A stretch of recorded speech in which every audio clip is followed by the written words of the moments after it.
By the time the helicopter falls from the Nairobi sky, he has less than a year left to chase the one title that has haunted him for decades, President of Kenya. Less than a year to outmaneuver a powerful rival already being crowned in smoky backrooms. Less than a year to outrun his own past. But before we get to the burning metal and spiraling rotors, rewind. Picture this instead.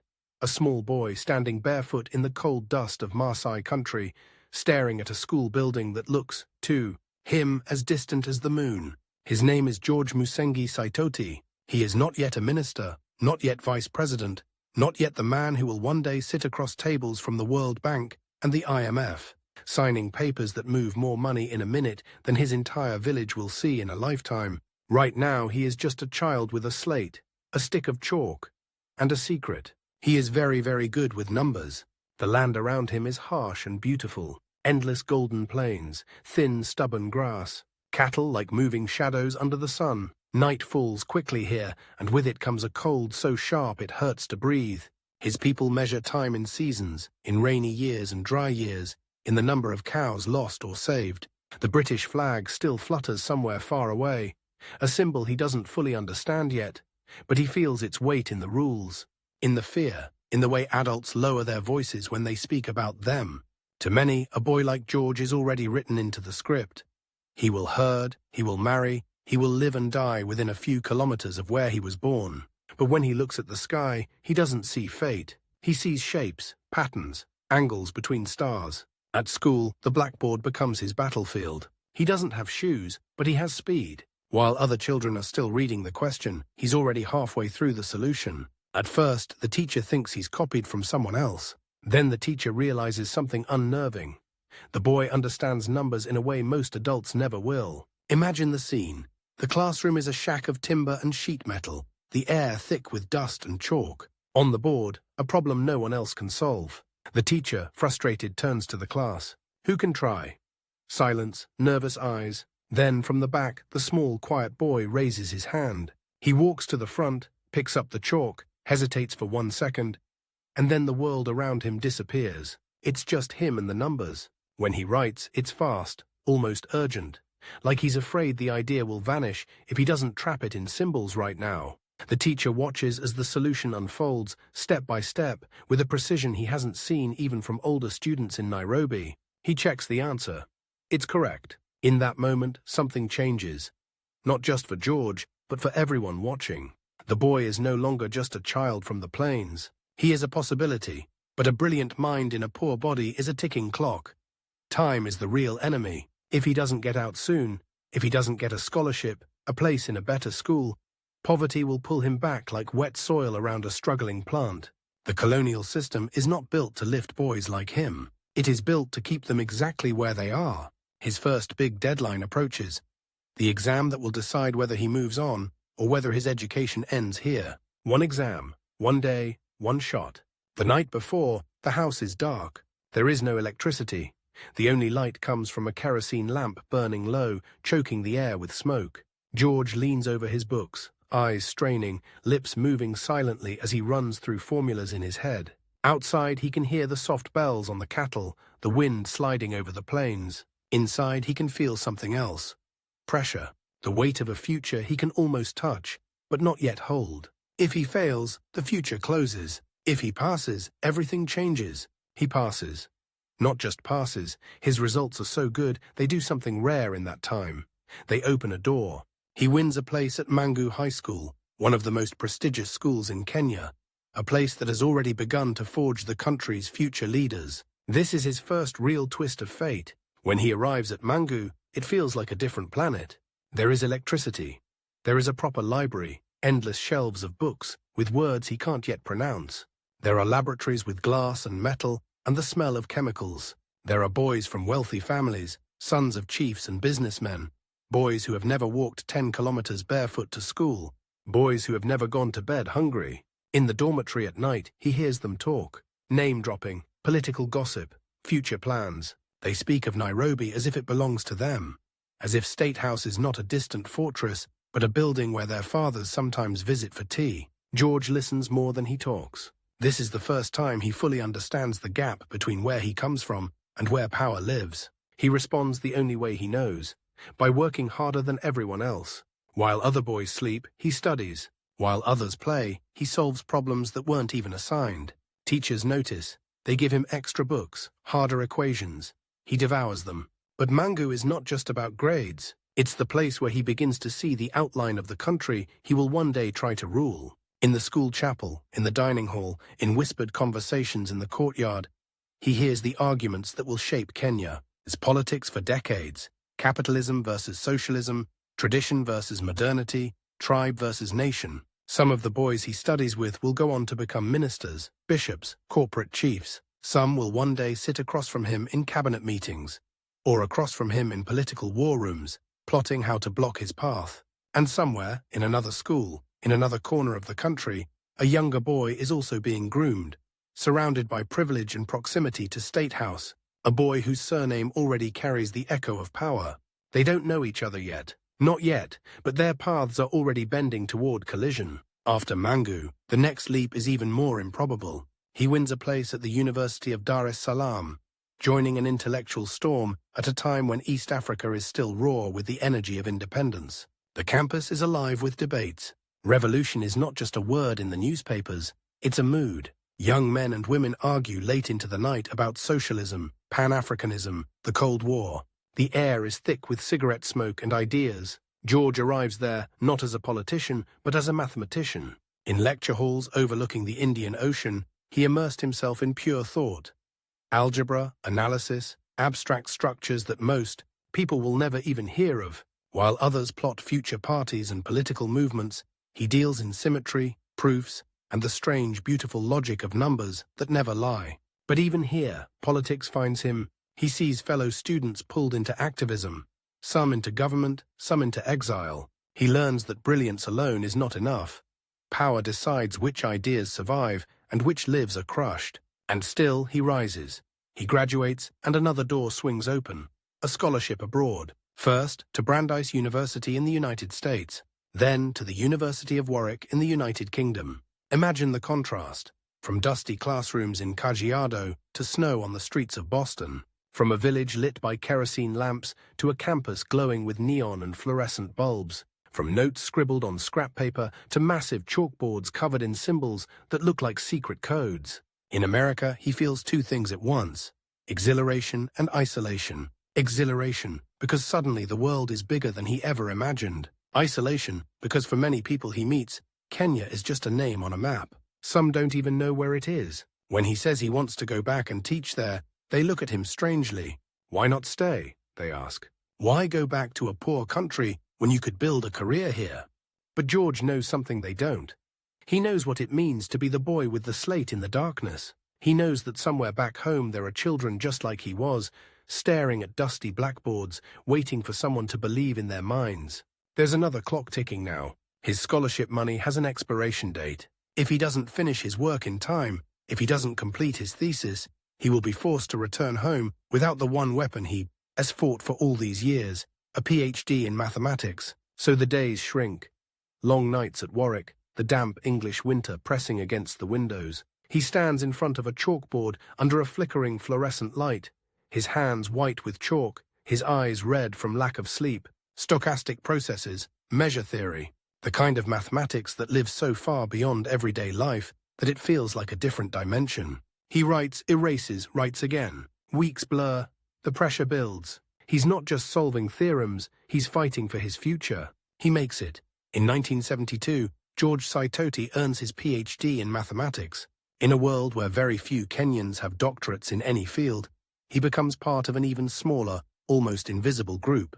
The first generation of African mathematicians trained to the highest international standards. And then he does something that will define him for the rest of his life. He goes back. He returns to Kenya, not as a politician, not as a businessman, but as a scholar.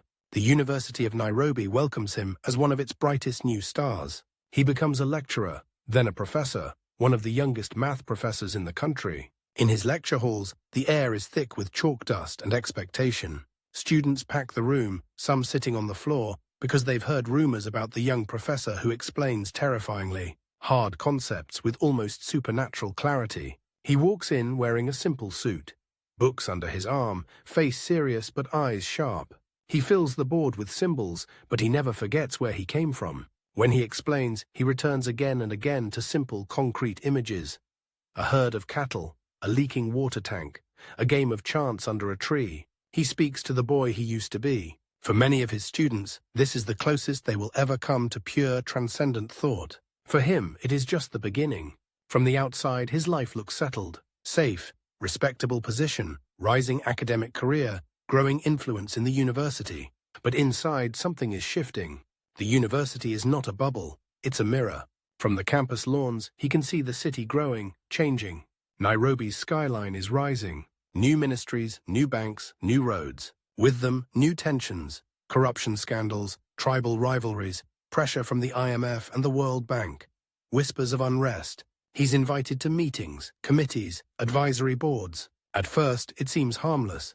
Just a brilliant professor helping the government think through development plans. Then the invitations get more serious. Someone in State House has noticed the young professor who can talk to foreign economists in their own language, who can read graphs and probabilities and make sense of complex financial models. A man like that is useful, not in the classroom, but in the cabinet.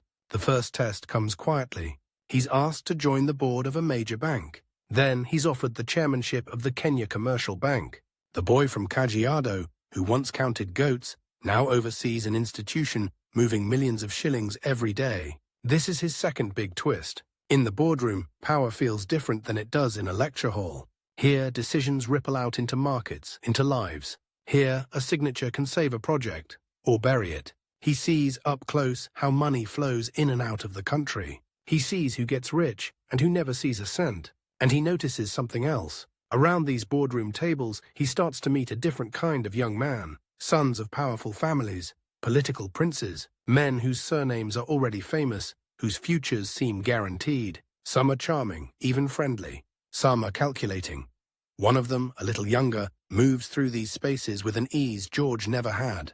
He grew up closer to State House, closer to the ruling party. His path to power is smooth, almost inherited. George can't know it yet, but this circle is where his greatest rival will one day come from. A man who will have the advantage of name, tribe, money, and history. A man everyone will expect to be president. In comparison, George is still the outsider, the technocrat, the professor, and then the call comes. Not a phone call, a summons. A message from President Daniel Arap Moi's inner circle. State House would like to see Professor George Saitoti. Imagine that moment. He is in his office at the university, surrounded by books, notes, the quiet hum of academic life. Outside, students argue in the corridor about exams, about politics, about girlfriends. Inside, he holds a piece of paper that could rip his life in two. He has been given a choice. He can stay here, in the world of ideas, chalk and theories, where his legacy is firm but limited. Or he can step into the arena where nothing is clean, nothing is certain, and every gain demands a price. He knows the stories.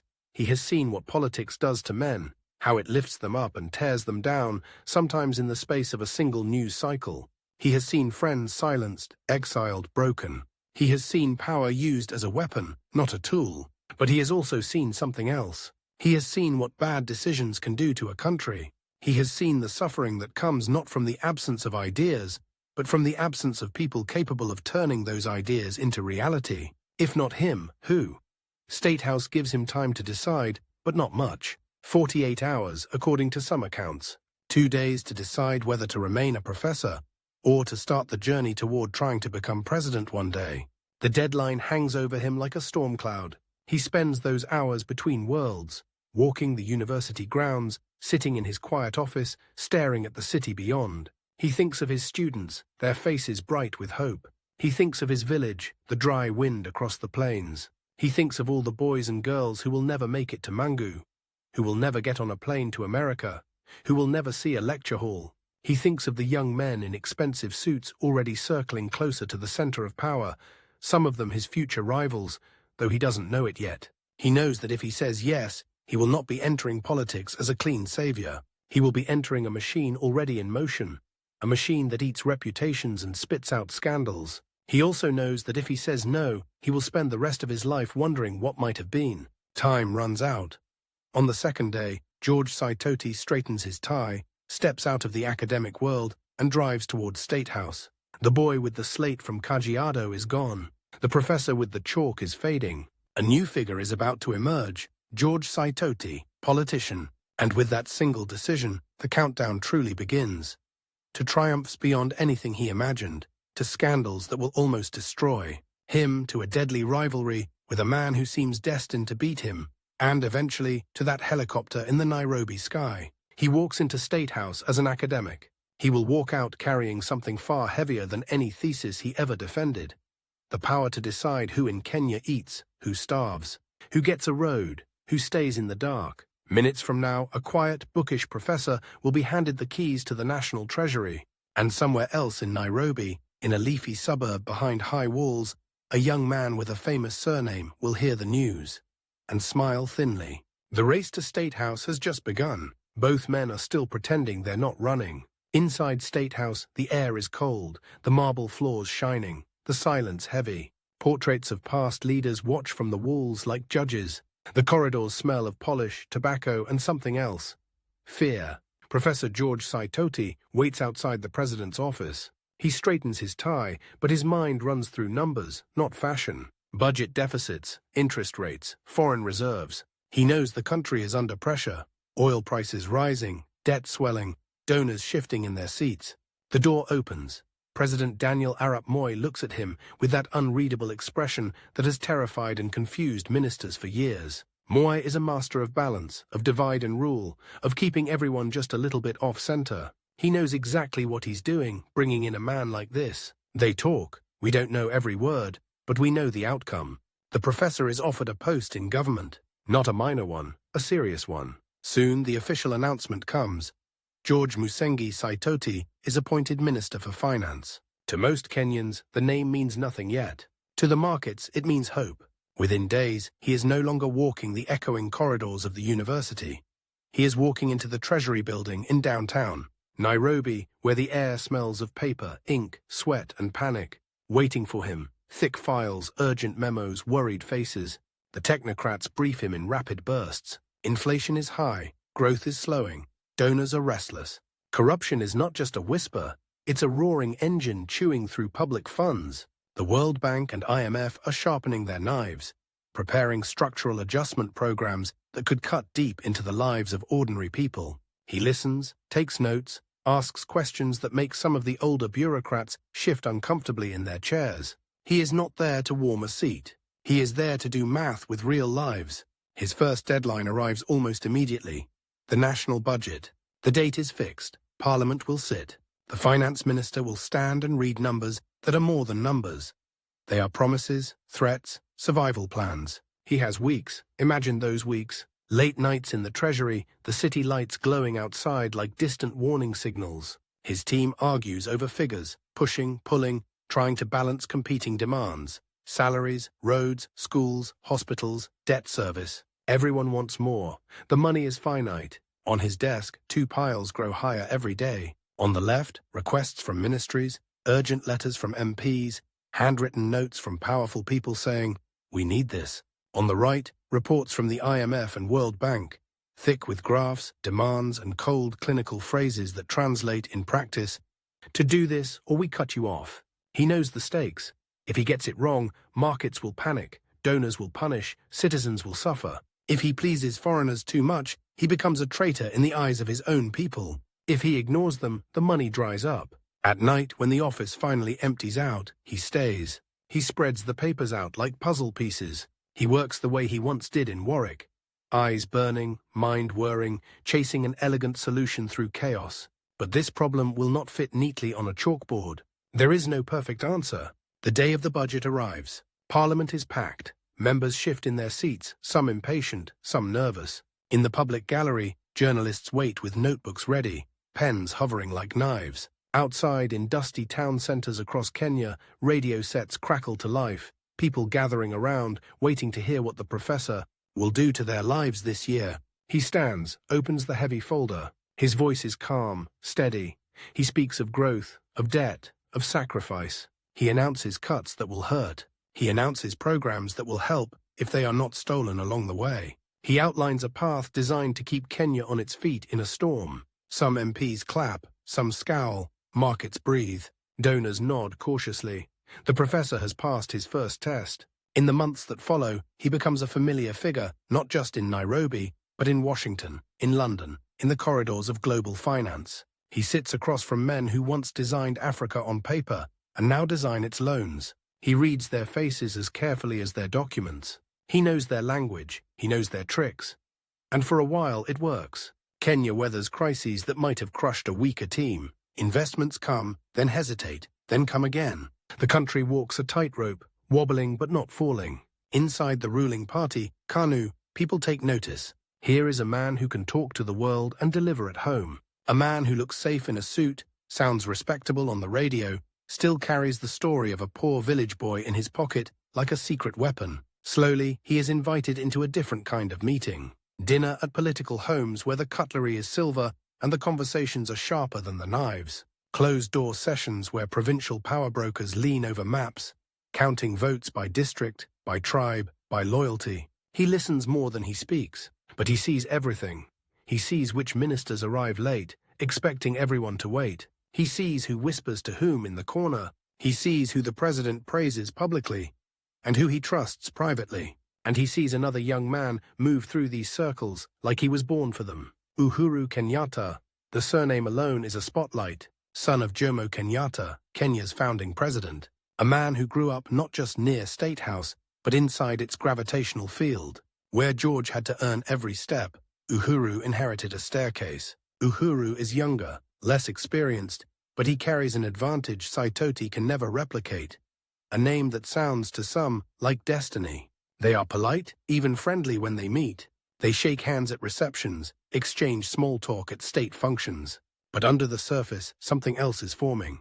Two orbits around the same sun. At some point, they will clash. For now, though, that future battle is just a shadow far ahead. Closer in time, another turning point is coming fast. Late 1980s, the streets are restless. Kenya is officially a one-party state, but the pressure for change is building. Activists are jailed, newspapers harassed, dissent pushed underground. In the villages and the slums, people speak in low voices about torture chambers and missing men. Moi needs someone beside him who looks modern, competent, safe. Someone who can reassure donors while the regime holds tight at home. Someone who can be shown to the world as proof that the government is serious about economics and reform, without threatening Moi's own grip on power. The choice is made. In 1989, George Saitoti is appointed Vice President of the Republic of Kenya. For the boy from Kajiado, it is almost impossible. The barefoot child with a slate now stands one heartbeat away from the presidency. When the news breaks, the reaction is electric. In his home area, celebrations erupt. Cows are slaughtered, songs composed overnight. In Nairobi, analysts write cautious columns about the rise of the professor-turned-politician. In diplomatic circles, there is relief. A moderate, Western-educated technocrat is now officially Moa's number 2. But inside State House, everyone understands a darker truth.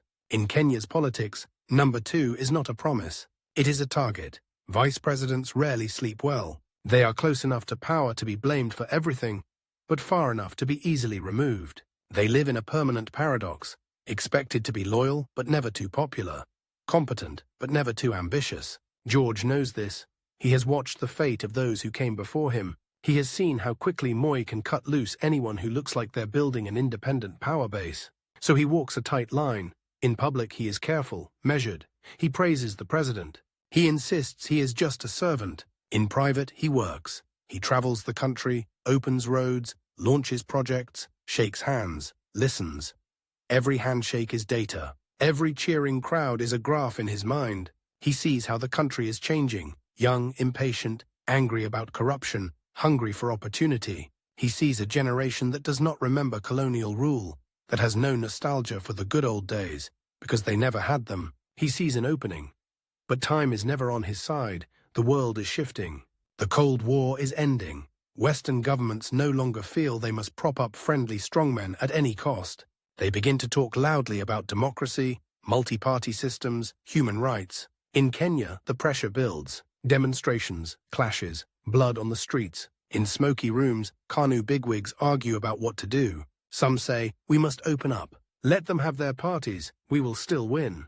Others say, if we open, we die. Saitoti sits at these tables, calculating probabilities the way he once calculated limits and integrals. He knows that if multi-party politics comes, everything will become more dangerous and more possible. Then, like a bomb in a crowded room, another crisis hits. Goldenberg. At first it sounds almost clever, a scheme to encourage exports by paying generous bonuses to companies that supposedly bring in foreign exchange. On paper, it looks like policy. In reality, it becomes one of the most notorious scandals in Kenya's history. Billions of shillings, money that could have built schools, hospitals, roads, vanish into the pockets of a few well-connected men. The economy staggers. The public grows even more suspicious, more furious. And somewhere in the maze of approvals and signatures, the name of the finance minister and later the vice president appears. George Saitoti. To his enemies, this is a gift from the gods. To his rivals, it is a weapon sharpened overnight. The professor who once believed numbers never lie now finds himself trapped in a nightmare of cooked books, forged documents, and half-truths. Supporters insist he tried to stop the worst excesses, that he was a technocrat caught in a political storm. Critics say he must have known, must have benefited, must have been part of it. He denies wrongdoing, over and over. But scandal doesn't care about denials. Whispers spread. Cartoons appear in newspapers, his face twisted into caricature. Radio callers spit his name with anger. In Parliament, opposition MPs pound desks, demanding answers. Inside State House, the calculation shifts. Moi, ever the survivor, reads the wind. If Goldenberg is not contained, it could consume the regime. Somebody must bleed. Somebody high enough to satisfy outrage, but not so high that the presidency itself is touched. The vice president is perfectly positioned. One morning, the news breaks. George Saitoti has been dropped as vice president. Just like that. No trial, no verdict, no chance to defend himself in court of law. Only the silent verdict of power. For the man who climbed from a Maasai village to the second highest office in the land, it is a brutal twist. One day he is in the front row at national ceremonies, seated a few steps from the head of state. The next day, his chair is gone. People watch closely. Is this the end? Has the professor turned politician finally miscalculated? His rival, the prince, is watching too. Uhuru Kenyatta has been moving steadily upward, quietly, like a tide. Positions in parastatals. A failed but instructive run for parliament. New alliances, new protectors. His last name opens doors Saitoti had to kick down. And in the background, another clock is ticking. The 2002 elections are approaching. Under the constitution, Moi cannot run again. For the first time in decades, the presidency will actually change hands. Who will Moi choose as his heir? The question hangs over Nairobi like a storm cloud. Every ambitious politician feels it in their bones. This is the moment. Get on the right ticket now, and you could ride it all the way to State House. Miss it, and you may never get another chance. For Saitoti, the timing is cruel.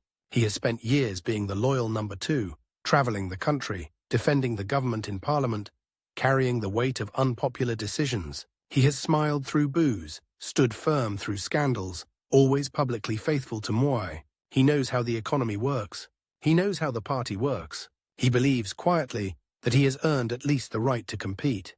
But politics is not about merit. It is about perception, fear, and family. As speculation intensifies, Saitoti starts to hear things. Rumors that Moi is considering a younger man. Rumors that tribal arithmetic is being recalculated. Rumors that foreign powers and local tycoons are whispering the same name into the president's ear. Uhuru, the prince. The idea seems absurd at first. Uhuru has lost an election. He has none of Saitoti's experience, none of his years in the trenches of governance, none of his scars. But he has something else.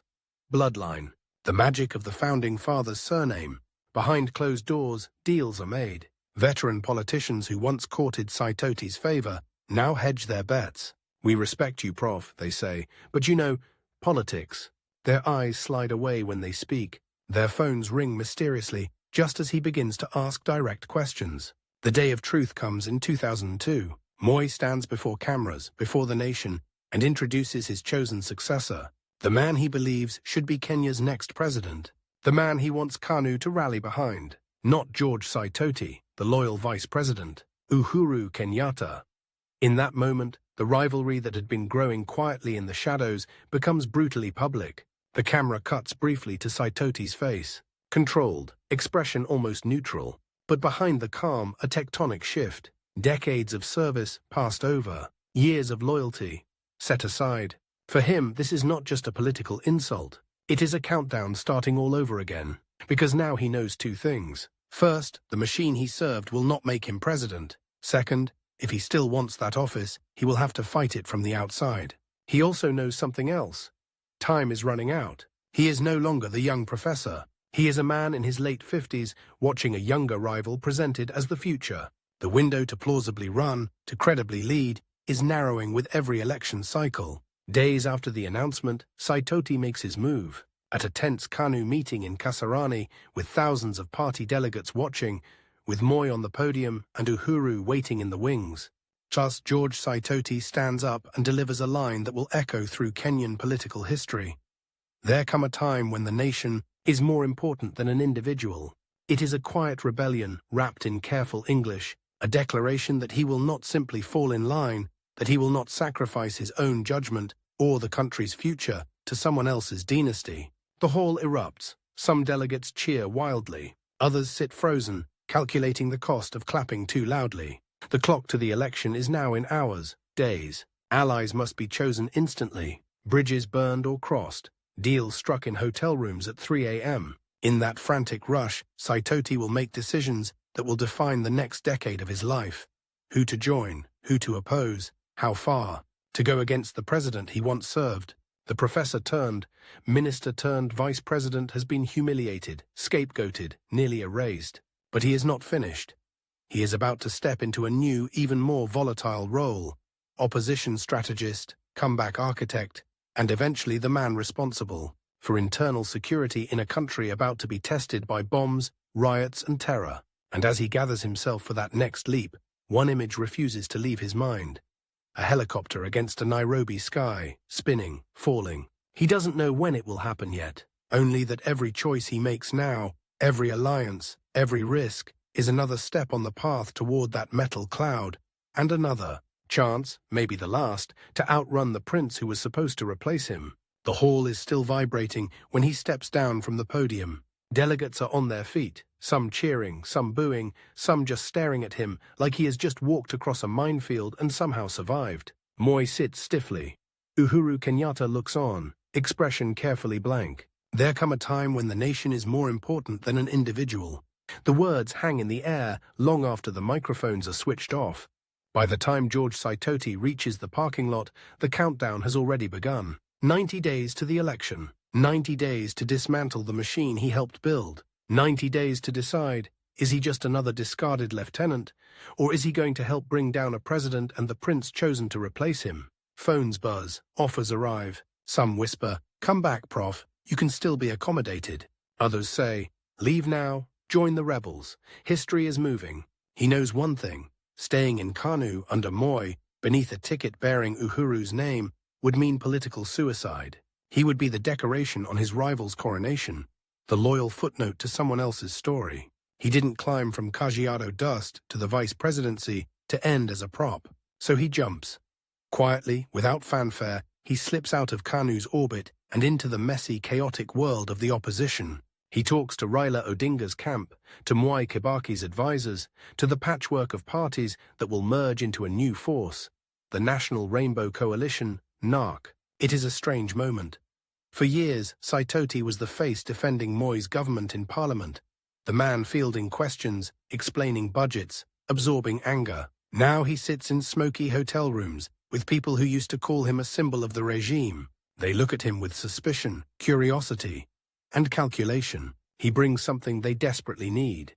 Experience, a network, a way to decode the system they're trying to overthrow. He is not naive. He knows he will never be the main face of this rebellion. The front banner will carry other names. But he also knows this. If he stays out, if he sulks in silence, Moi's chosen heir, Uhuru, might actually win. The thought burns. The boy with the borrowed shoes versus the boy born inside State House. The self-made professor versus the prince. If he can't be the one taking the oath at Uhuru Park, he can at least make sure the man who replaced him does not either. So he campaigns. You can almost see the map of Kenya in his mind as he travels. Constituencies, voting blocks, roads he has opened, schools he has visited. Helicopters, convoys, dusty rallies where crowds stand under a brutal sun, waiting for politicians to arrive hours late. On one stage after another, he does something many never expected to hear from him. He criticizes the very government he served. Not Moi personally, he is too careful for that, but the system, the corruption, the arrogance of power, the idea that a nation can be handed from one pair of hands to another as if it were private property. In other parts of the country, another convoy snakes along the same roads. Uhurus. He speaks of continuity, of experience inherited from his father, of loyalty to Moi's vision. At night, when the rallies are over, two sets of numbers are tallied in dark rooms. One for the prince's campaign, the other for the coalition that has welcomed the discarded vice president. Election day, December 2002. Ballots fall into boxes like small, silent stones. Villagers queue from dawn. City dwellers wait impatiently. Radios buzz. And then, something Kenya has never seen on this scale. A sitting president's preferred successor is crushed at the ballot box. Mwai Kibaki wins by a landslide. Uhuru Kenyatta concedes defeat. Somewhere in the celebrations, in the delirious scenes of people dancing on the streets, climbing on buses, painting their faces in party colors, there is a quieter, sharper satisfaction. The man who was publicly humiliated has helped defeat the man chosen to replace him. George Saitoti has just played a role in bringing down the house he once lived in. But a new house is being built, and he must find his room in it. Kibaki forms his cabinet. In a government packed with veterans and war-hardened opposition figures, Saitoti knows he is not first in line. Yet when the list is finally read, his name appears.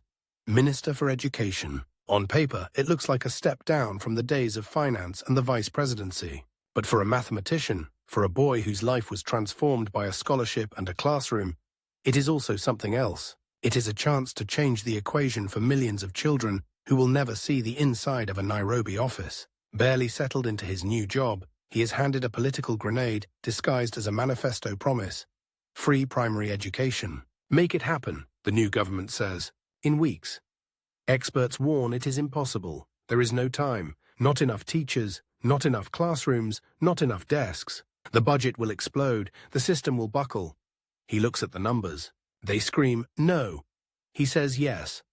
January 2003. Across Kenya, dawn breaks on a quiet revolution. In rural villages, children who have never owned a school uniform show up in torn shirts, bare feet slapping on cold earth, eyes wide. In the slums of Nairobi, kids who spent their mornings scavenging now stream through school gates like a flood. Class sizes double, then triple. One teacher stands before 80, 90, 100 pupils. Chalk snaps from overuse. Old exercise books are erased and reused. Under trees, lessons begin.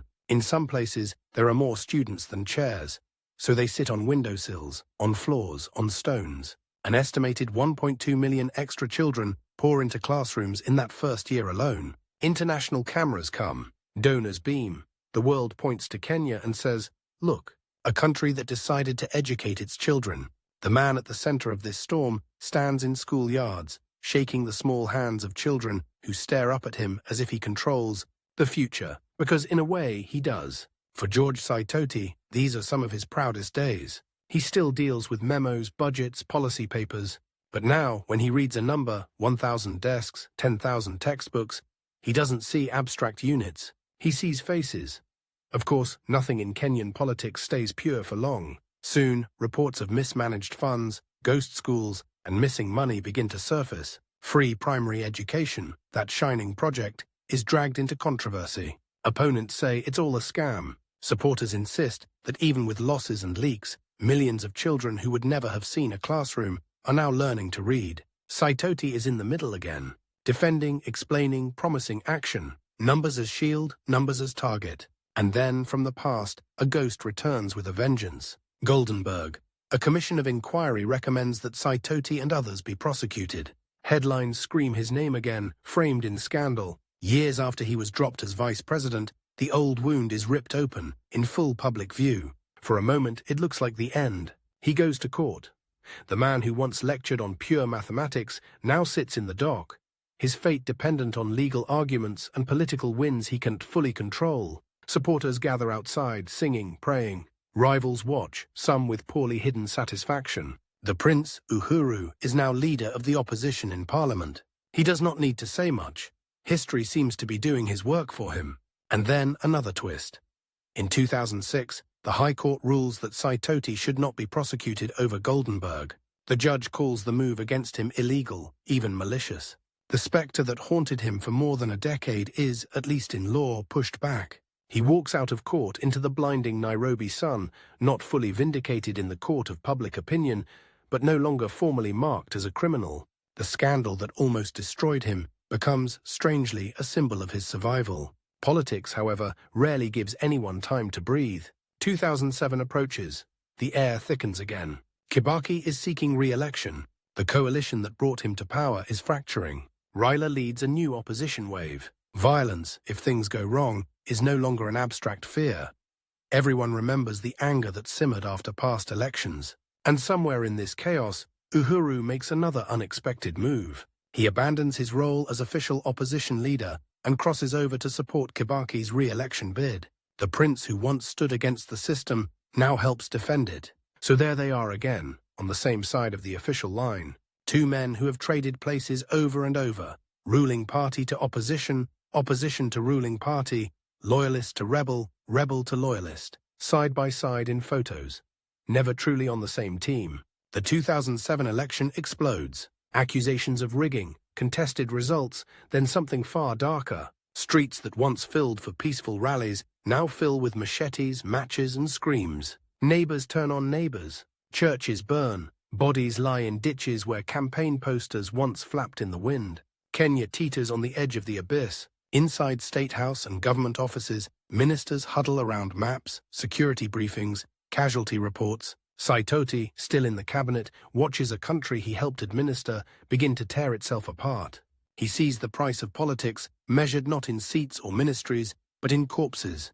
The eventual coalition government, brokered under international pressure, is a compromise forged in trauma. Kibaki remains president. Raila becomes prime minister. The winners and losers blend into an uneasy cohabitation. And in this rearranged house, George Saitoti is given one of the heaviest doors to guard. Minister of Internal Security and Provincial Administration. The title sounds bureaucratic. The reality is brutal. He now controls the police, provincial commissioners, the machinery that decides who can march, who must disperse, when tear gas flies, when bullets are fired. He is the man whose phone rings when there is a grenade in a bus station, a riot in a slum, a death threat in a politician's inbox. He starts sleeping with his phone next to his pillow again. Mornings begin with intelligence briefs, grainy photos, intercepted conversations, scribbled reports from informants in border towns and smoky bars, Al-Shabaab militants in Somalia, Mungiki gangs in central Kenya, drug cartels on the coast, human traffickers, arms smugglers, radical preachers. It is a far cry from the chalkboard at the University of Nairobi. Every decision carries a risk. Clamp too hard, and he becomes the face of repression. Hold back, and he becomes the man who failed to protect his own people. Outside, the world is changing again. Al-Qaeda bombed the US Embassy in Nairobi in 1998, when Saitoti was still outside the security docket. But now, with Al-Shabaab rising across the border, the threat is no longer occasional. It is constant, seeping like poison along the frontier, into refugee camps, into city mosques, into chat rooms and texts. He stands at press conferences, flanked by police chiefs, warning that Kenya is now on the front line of the global war on terror. His tone is calm, almost academic, but the message is chilling. This is not a fight of weeks or months. This is a long war, he says. We must be vigilant. In private, he knows what long means for a man in his 60s. Time is against him. He is trying to modernize a police force with colonial hangovers, to coordinate intelligence services shaped by decades of political spying, not counter-terrorism. He pushes for reforms, meets resistance, fires some commanders, promotes others. Sometimes he wins. Sometimes the old system wins. In 2010, another storm hits his desk. A leaked US diplomatic cable mentions Kenyan politicians alleged to be involved in drug trafficking. Parliament becomes a theatre of accusation. Cameras focus. The country holds its breath. It is Saitoti, as Minister of Internal Security, who stands on the floor of the House and reads out the names of those suspected. By doing so, he enrages some of the most dangerous people in the country. He now has enemies in politics, in crime, and in the murky space where the two intersect. Threats multiply. They are no longer theoretical. Meanwhile, the rivalry with Uhuru shifts into a new, more complex phase. Under the coalition, Uhuru becomes Deputy Prime Minister and Minister for Finance. The man holding the purse, while Saitoti holds the gun. They sit in the same cabinet, attend the same funerals, smile for the same group photos. But the 2010 constitution sets a new date in stone. The next general election, 2013. The presidency will be up for grabs again. For Saitoti, that date is not just on the national calendar. It is written on his life. He will be in his late 60s by then. This is it. No more next time. If he does not run now, if he does not win now, he never will. For Uhuru, it is the opposite. He is in his 40s, young by Kenyan political standards, charged by the International Criminal Court over the post-election violence. He is simultaneously weakened and energized. If he survives politically, he could dominate for years. In smoky backrooms, in quiet garden meetings, in whispered phone calls, another contest begins. Not on the campaign trail yet, but inside the heart of the ruling alliance. Who will carry the flag for the government side in 2013? Saitoti believes, after all these years, all this loyalty, all this reinvention, that he has earned that chance. He has been with Kibaki from 2002, through scandal reopening, through coalition chaos, through the dark nights of security briefings and terror threats. Uhuru believes that history and the unspoken calculations of tribe and wealth favor him. Again, two orbits around the same sun. Saitoti starts to move. He holds quiet consultations, then more public ones. He tours the country, not as a minister inspecting projects, but as a man testing whether his name can still pull crowds on its own. Posters appear. Professor Saitoti, 2012. He speaks in churches, at fundraisers, at party meetings. In one rally, his voice hardens. I have been loyal, he says. I have served. But let no one think that there are Kenyans born to rule and others born only to be ruled. Everyone hears the subtext. At night, in his house, with files still open on terrorism and drugs and police reforms, another file lies on his desk. Strategy papers, polling numbers, alliance maps. He is trying to do two impossible jobs at once. Protect a country that feels like it is under siege, and position himself to lead that same country before time runs out. The clock ticks louder. 2011, grenade attacks in Nairobi, in Garissa, in bus stops and bars. Bodies on pavements, shattered glass. Blood on sidewalks where children were selling roasted maize the night before. Each explosion lands directly on his desk. He decides, together with the president and the security chiefs, to take a step no Kenyan government has taken before. Send the army into Somalia, Operation Linda Inchi. On television, he announces it with that same controlled tone, explaining incursions, buffer zones, joint operations.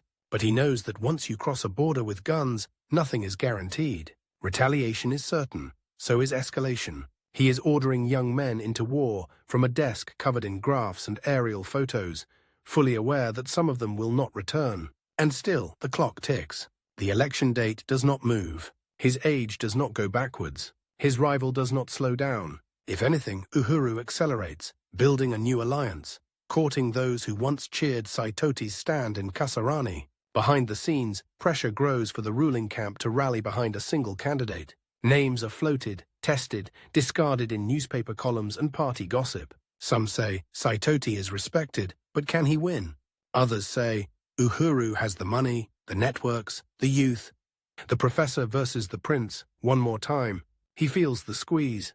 Securing the country demands his presence in Nairobi. Campaigning demands his presence everywhere else. Every trip he takes to launch a police project in northeastern is a day lost from the presidential race. Every Sunday spent speaking in a church in Kisii is a day he is away from the crisis meetings in the capital. He is a man divided between duty and ambition. And then, as if fate wants to underline the danger in every choice, the threats become personal. Intelligence briefs warn of plots against senior officials, of potential attacks on VIP convoys, of strange movements near airstrips. He brushes some of it off.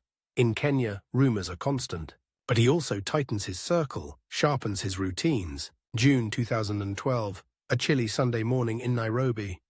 Saitoti wakes early. On his schedule, a church fundraiser in Ngong, one of the many community events that double as political platforms. A chance to be seen, to speak, to remind people that he is not merely the man in charge of police, but a presidential contender. Outside, in the grey light, a Eurocopter AS-350 sits waiting.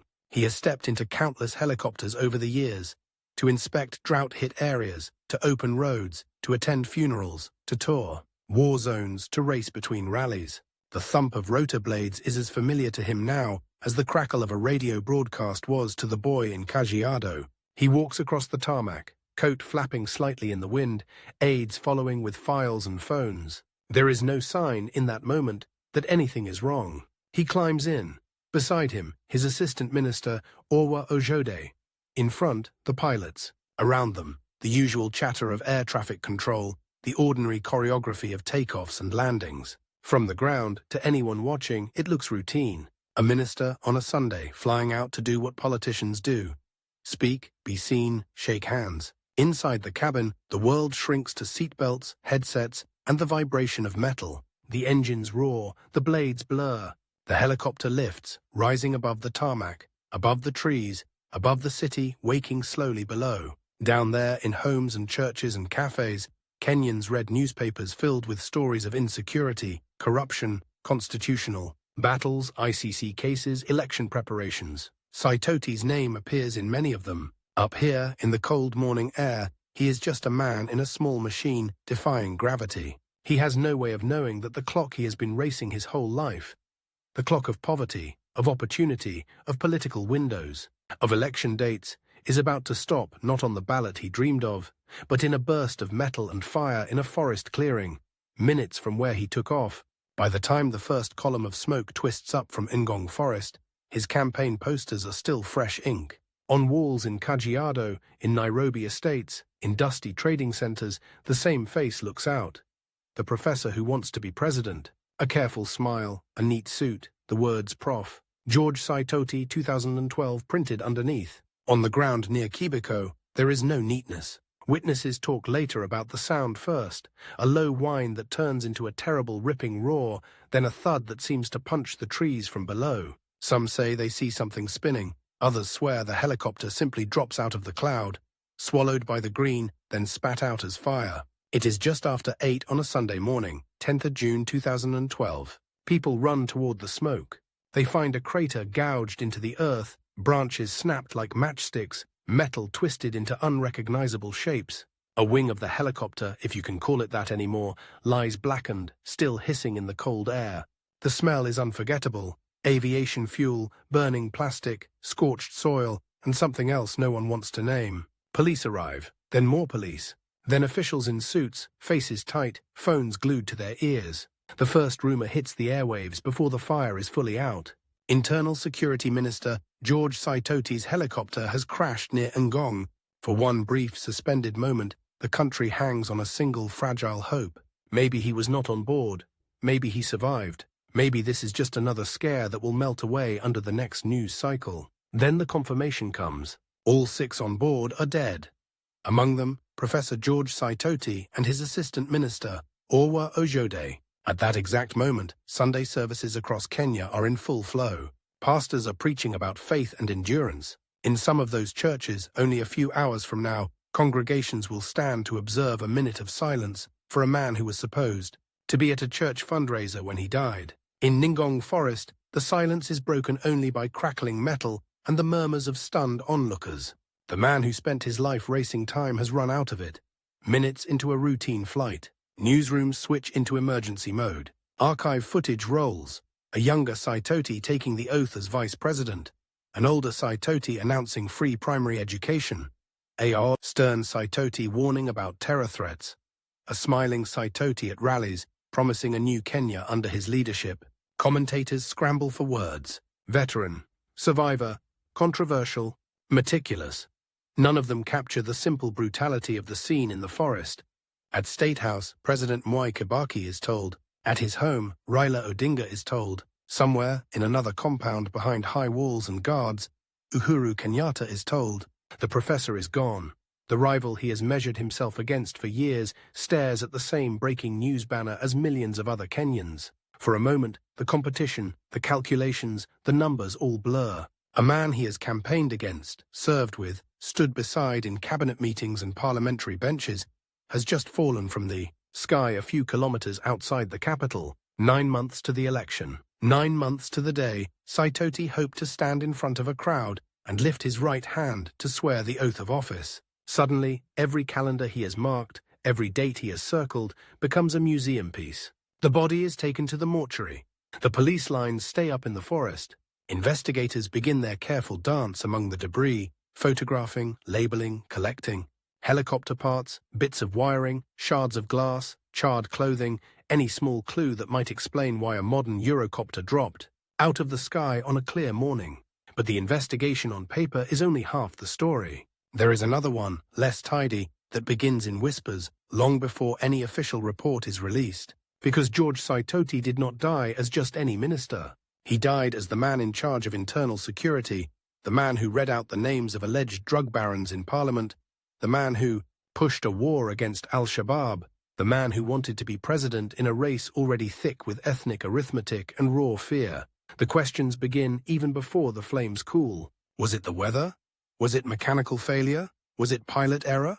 Or was it something else?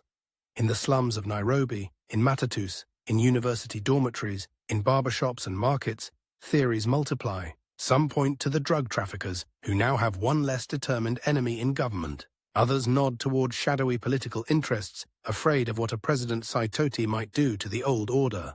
A few, with wilder imaginations, talk about foreign agents, secret deals, silent missiles. No proof, no smoking gun. Just a hole in the earth and a hole in the line of succession. The official response is swift. A commission of inquiry is announced. Wreckage is hauled to hangars. Aviation experts, police officers, foreign specialists are brought in. They analyze weather patterns, radar logs, fuel samples, maintenance records. They simulate flights on computers, rerun the doomed journey in sterile rooms with air conditioning humming. Months later, they will talk of altimeters and spatial disorientation, of cloud cover and pilot training, of maintenance errors and flawed oversight. They will recommend reforms, new safety protocols, changes in how VIP aircraft are managed. On paper, the story becomes technical. In the streets, it remains emotional. How can a man like that just fall? An old woman asks on television, eyes wet. He was too clever. They feared him. They is never clearly defined.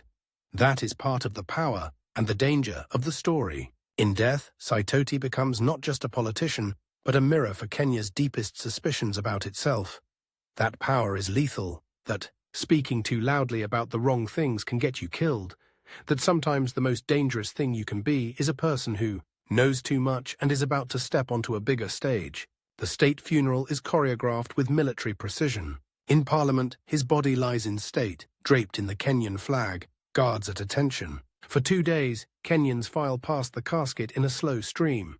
Former colleagues in dark suits, teachers who once heard him speak at education conferences, Maasai elders in shukas and beaded ornaments, school children in oversized uniforms, brought here in rattling, buses to witness history and grief. Somewhere in that line, a boy from a semi-arid village stares at the silent face and sees in reverse the whole improbable journey, from Kajiado dust to classrooms in Nairobi, to lecture halls in the United States, to State House corridors, to this hall where he lies, unreachable. At the funeral service, speeches flow. President Kibaki calls him a dedicated public servant. Raila speaks of a colleague and a friend. John Machuki, if he were still alive, would perhaps have said something about toughness. His own death earlier that year means he lies in his own grave while his fellow hardliner is lowered into another. Uhuru Kenyatta steps to the microphone. He talks about a great Kenyan, about service, about sacrifice. His words are polished, respectful, soaked in the language of national unity. He does not say, cannot say, that the man in the coffin once orchestrated a political revolt that helped prevent him from becoming president in 2002. He does not say that if the chopper had landed safely that Sunday morning, the two of them might have faced each other on the ballot within months. The conflict that defined so much of their parallel careers has been interrupted by fire and gravity. In the front row, Saitoti's widow sits motionless, jaw clenched, eyes fixed on the casket. Behind her, family, friends, former students, political allies, all wrestling with the same impossible equation. How do you measure a life like this? In years, titles, controversies, children in classrooms, terrorist attacks prevented, enemies made, Outside the hall, the country's political calendar keeps moving. Nomination deadlines approach. Parties merge, split, rebrand. The new constitution has reshaped everything.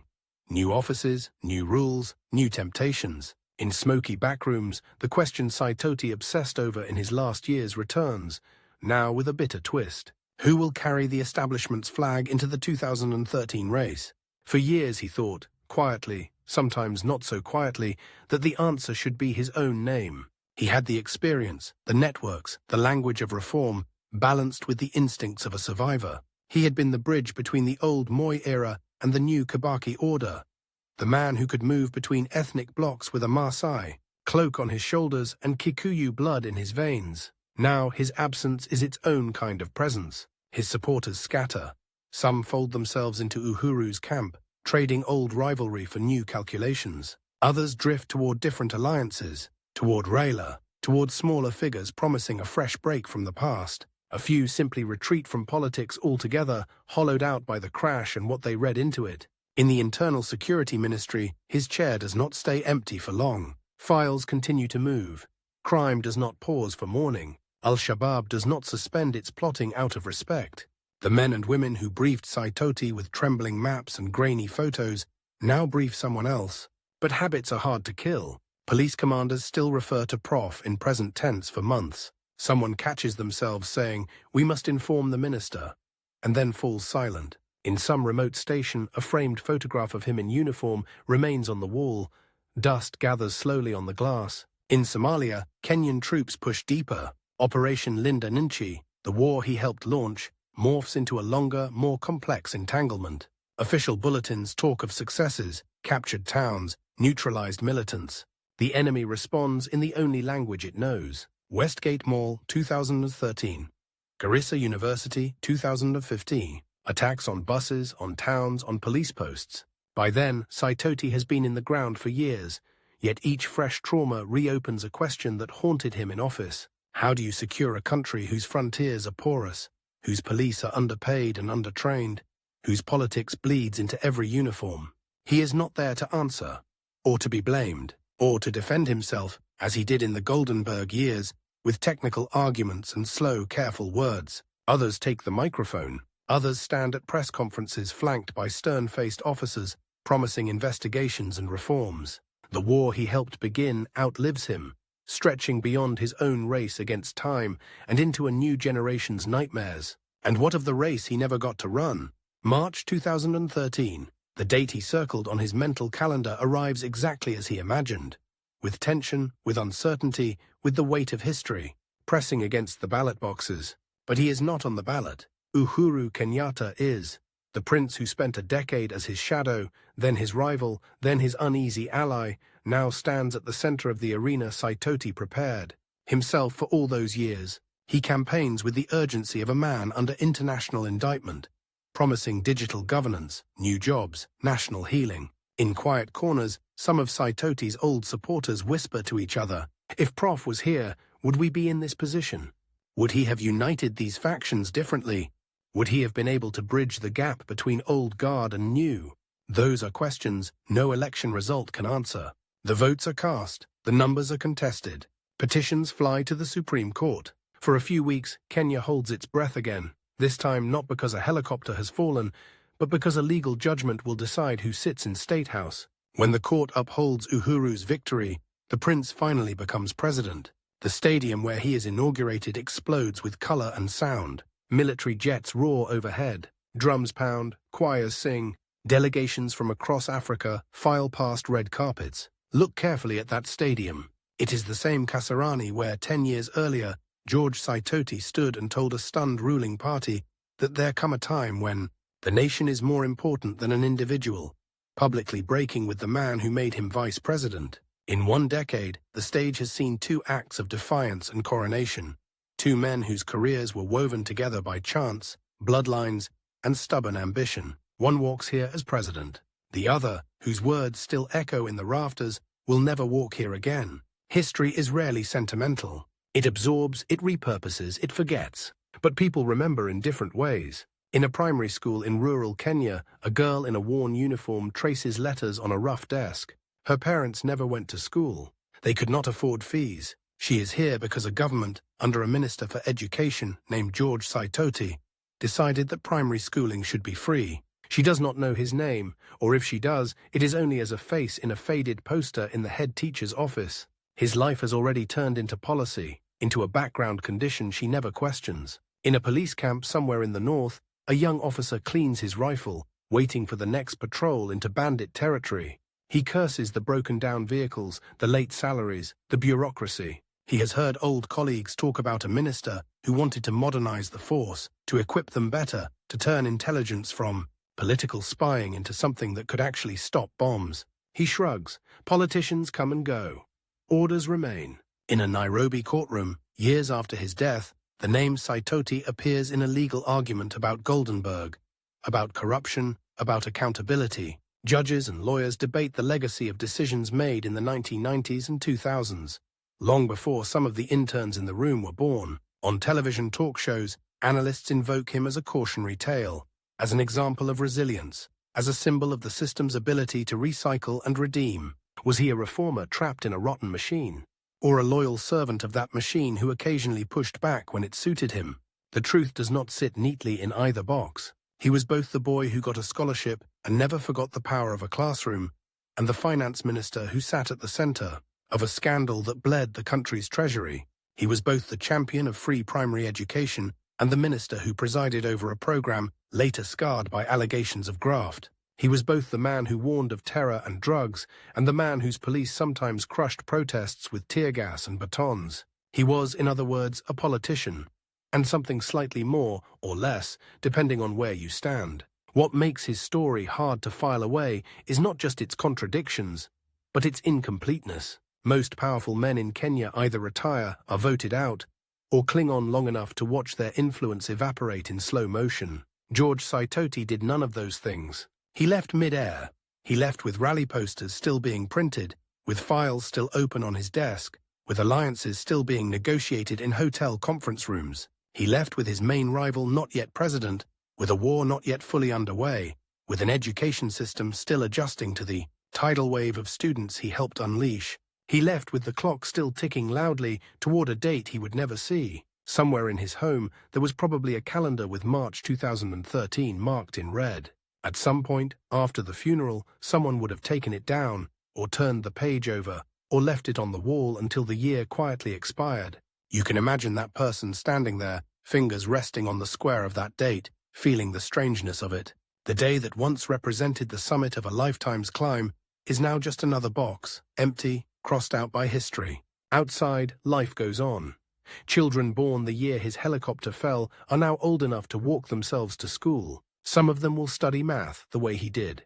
A few will find their way into politics, lured by the same intoxicating mix of power, service, ego, and fear. They will inherit a Kenya shaped in part by decisions he made, and by ones he never got the chance to make. And somewhere, on a shelf, in a file cabinet, in a stack of dog-eared textbooks, in a footnote of a commission report on Goldenberg, or Ngong or Westgate, his name sits quietly, waiting for the next time it is pulled out, interrogated, praised, or condemned. George Saitoti does not get the last word in his own story. The forest did not just end his life. It froze his rivalry with Uhuru at a precise temperature, locked his ambitions in an unfinished chapter, and left the rest of us, supporters, critics, students, children who can now read because of a policy he championed, to argue over what might have been. The professor solved many equations in his time. The final one, the one that asks who he truly was and what Kenya lost or avoided when that helicopter dropped into the trees, is left, open, unsimplified, its answer stretching out across the years after his death, as the nation he tried to govern keeps racing its own clock.